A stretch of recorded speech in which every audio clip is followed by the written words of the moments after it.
cuento se titula Manuel, los magos necesitan tu ayuda.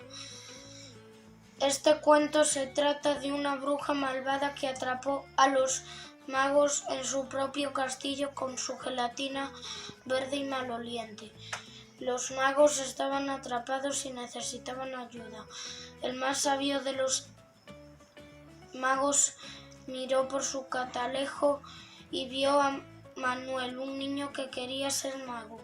Con la ayuda del maestro búho localizaron a Manuel y le dieron una capa, una varita mágica y una escoba voladora.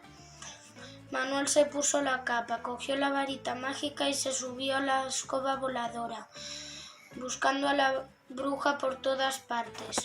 Cuando la localizaron, la atrapó con su gelatina y su gorro y la llevó al castillo para deshacer el hechizo. Como agradecimiento, le dejaron quedarse con la varita mágica, la capa y la escoba voladora.